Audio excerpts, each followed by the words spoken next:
So Owl House is a thing. How is it I am once again talking about Disney? You're killing me here with your terrible push for global dominance through excellent media, particularly with out-of-this-world animated television shows, and Owl House is no exception.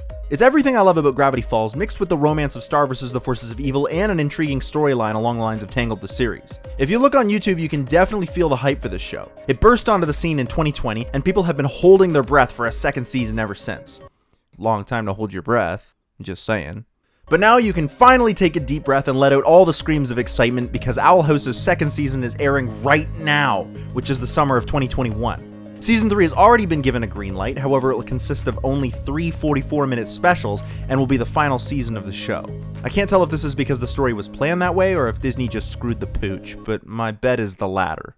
Ever since Gravity Falls ended, I've been constantly searching for a show that had the same sense of adventure, and I found it in Star vs. the Forces of Evil. But then that show ended, then eventually I landed on Owl House, and it was everything I was hoping for. It's hilarious and endearing, and it looks like it's gonna have a crazy epic story with intrigue and betrayal, and I am here for it! Honestly, I could rant about how awesome this show is without going into any kind of criticism or philosophy. I love the return to a stereotypical fantasy world of wizards and magic, but it also has this irreverent humor and bizarre world-building quirks that keep the show funny and fresh, while also doling out tidbits of backstory and lore. Griffins, vampires, giraffes. Giraffes? Oh yeah, we banished those guys. A bunch of freaks. The characters are hilarious, but also every one of them has an incredible amount of depth to them. There's a lot of care given to every aspect of the show, and it makes me wish that animators and production staff of animated shows were paid more. So like I said, I could go on about this show without the need for philosophy, but that isn't what I do on This Is a Thing. And besides, there's something really cool going on in television, and in animated shows in particular, and I think it's extremely important and worth talking about. It's not just in Owl House, but many recent cartoons, like Star vs. the Forces of Evil, and other ones I haven't mentioned yet, like Amphibia or She-Ra and the Princesses of Power. Yes, I see you in the comments asking for She-Ra. Well, today I'm finally getting around to it. Sort of. These shows and more have been part of a trend in pop culture and storytelling that has really gained some ground in popularity, but also in academia. And although there are many shows that are indicative of this trend, I'm focusing on Owl House because I think it provides the best example of this trend. Yes, that's the reason. It has nothing to do with the fact that I just want to gush about the show. What Owl House exemplifies is a shift in pop culture storytelling, academia, and especially on marginalized people that emphasizes hope and a new trend called HopePunk. And so today, I want to talk about Owl House.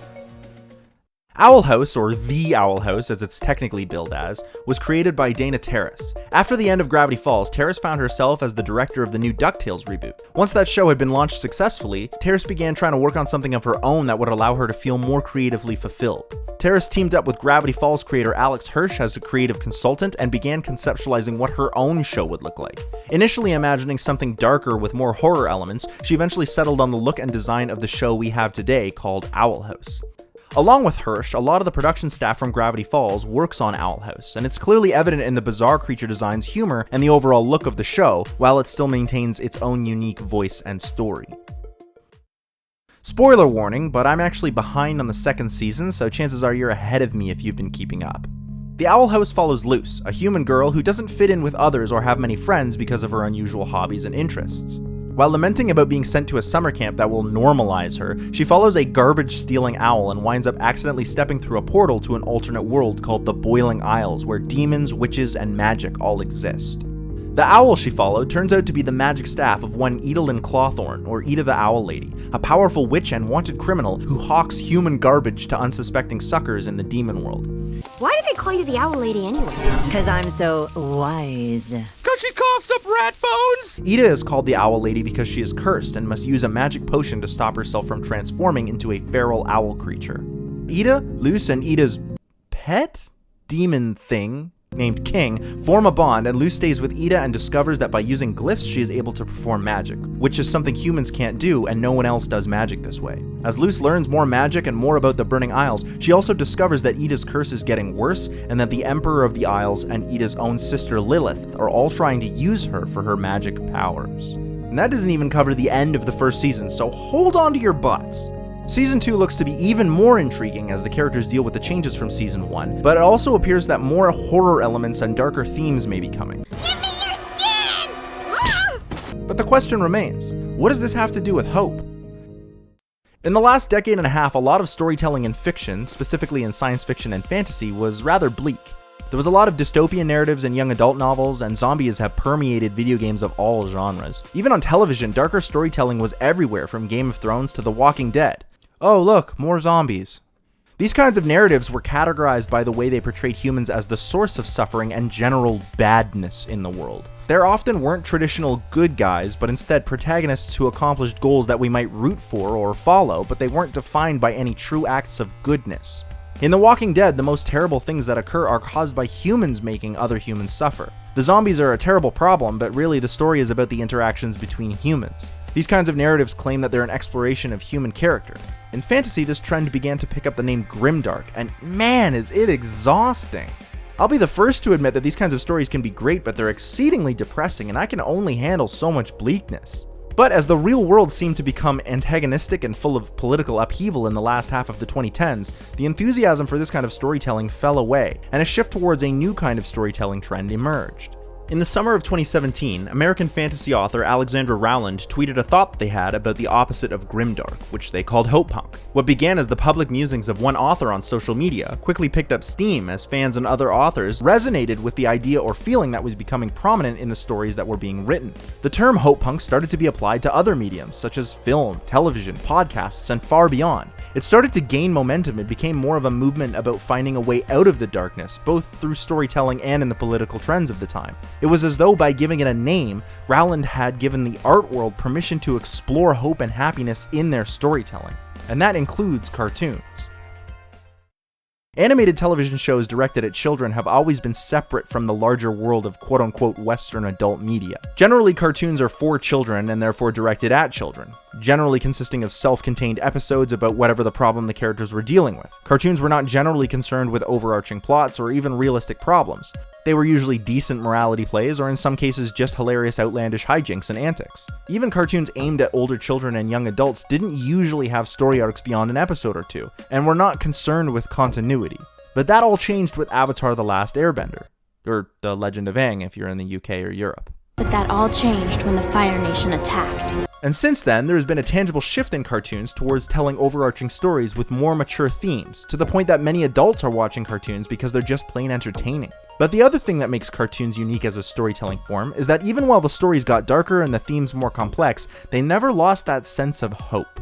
Owl House in particular has a lot of darker, surrealistic art, as well as the aforementioned elements of horror, and yet it's a show that is preoccupied with hope.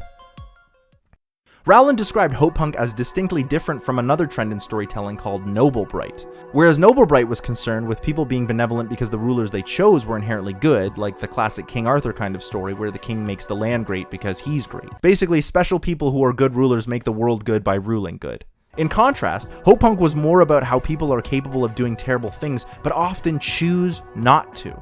In Owl House, Luce is told that she is unremarkable and an outcast and cannot do magic, and later she fights against some crazy powerful magic users. She always believes in herself and chooses what she thinks is morally right. Luce embodies the idea of HopePunk because she chooses to radically believe in something despite the darkness that is going on around her. I think audiences responded to that. The fanbase for the show is kind of nuts and fanatical. Seriously, it's kind of scary at times. But they love the show and they love what it's trying to say.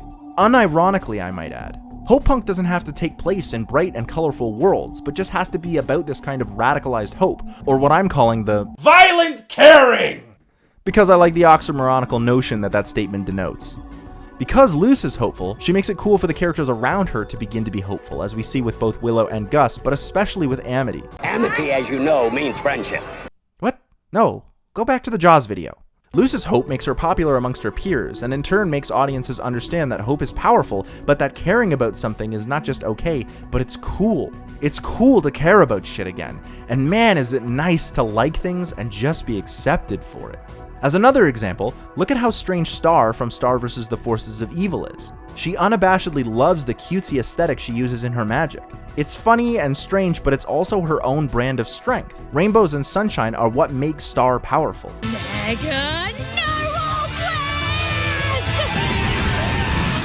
Gentleness can be strength, and hope can be power. So again, why write about Owl House? Star clearly has a lot of this in-your-face violent caring that I'm talking about, and I also love that show dearly. And She-Ra also has a lot of this hope in the face of adversity and more than a few rainbows and sparkles, and it arguably takes its themes more seriously than Star. Why not talk about either of those? Well, this has a lot to do with the punk part of HopePunk and what it means for marginalized characters and communities.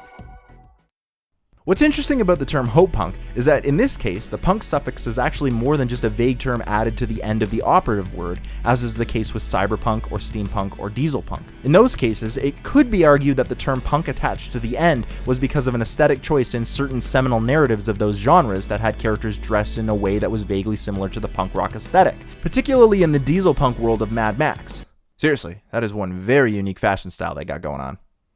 But in the case of HopePunk, the punk is much more about the attitude of punk and the rebellious counterculture that is associated with it, rather than the aesthetics of style or musical genre. It's kind of unclear what HopePunk is. It's not really a genre or a subgenre. It could be a trope, or perhaps it's just a feeling or theme that occurs in narratives. But what is clear is that people really resonated with the term. Part of the reason for this is not just that people were tired of the constant barrage of Bleak or ready to vomit their own brains out at yet another zombie narrative that explores the dark side of human nature.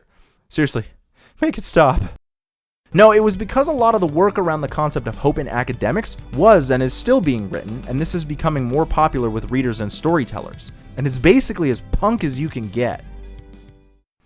In academia, the term hope has a slightly different meaning than it does in the vernacular or ecclesiastical spheres. Where we might use hope in an everyday context to talk about a vaguely explained sense of goodness or foresight into something that could be brighter, the academic terms like educational or critical hope have been explored with more emphasis on how hope can incite powerful actions of gentle rebellion against vertical systems of oppression and injustice, specifically against those who are marginalized. What does any of that even mean? Well, for starters, the gentle rebellion sounds like the same kind of oxymoronic idea of the violent kindness I jokingly referred to. Rebellion and gentleness seem to refer to opposing ideas, but this is not the case. Gentleness in this context does not refer to the classic passive presupposition applied to gentleness, but this kind of overwhelming positivity or optimism of hope that we see in Owl House.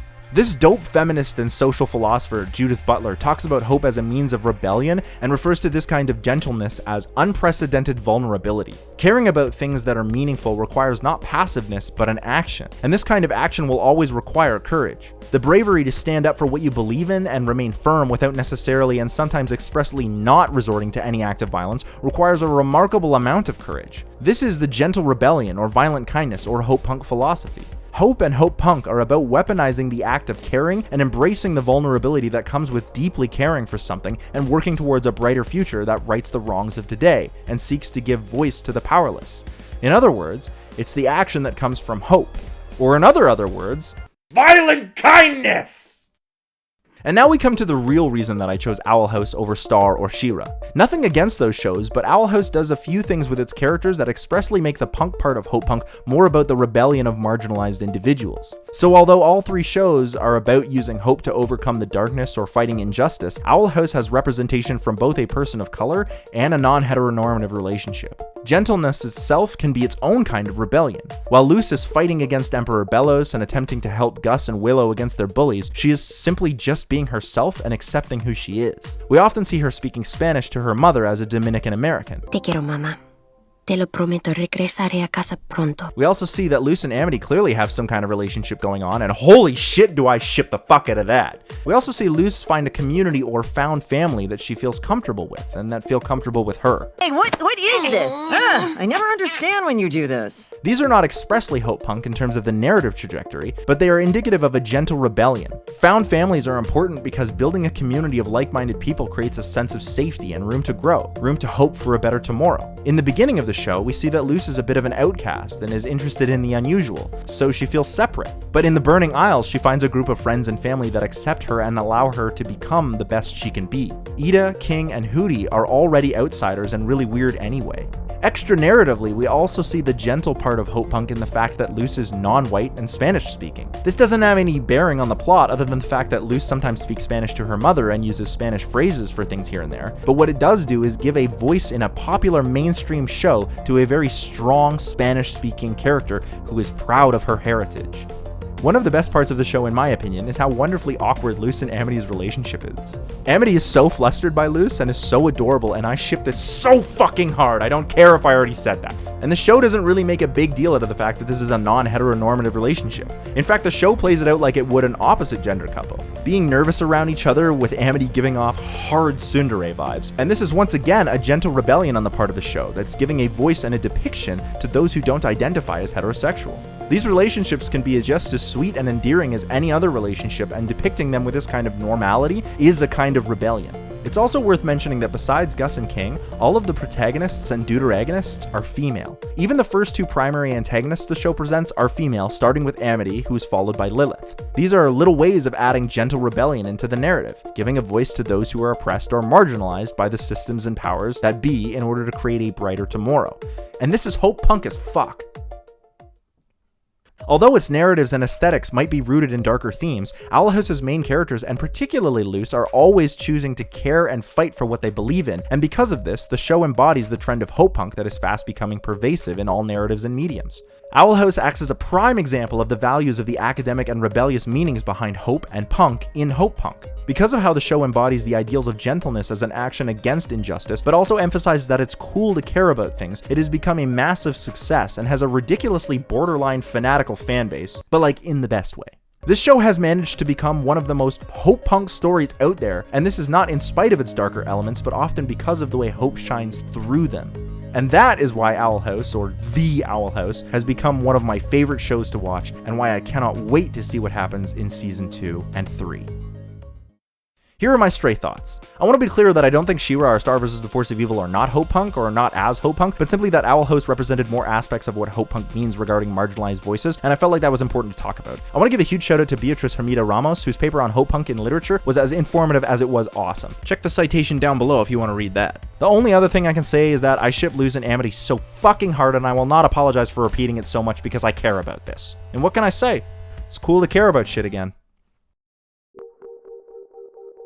Hey, thanks so much for watching that episode. It kind of kills me that I did Star vs. the Forces of Evil in this episode rather than giving it its own episode because I absolutely love that show. But beggars can't be choosers. I'm curious to hear your thoughts about Owl House, Star vs. the Forces of Evil, She-Ra, or any of the other myriad shows that I mentioned or didn't mention. Also, let me know what you think about HopePunk. If you enjoyed the video, remember to like and subscribe, and stick around for lots of other cool shows like more episodes of This Is a Thing, our weekly podcast, the long and the short of it, and whatever else we got going on right here on Cinemasters Ultimate Timeline.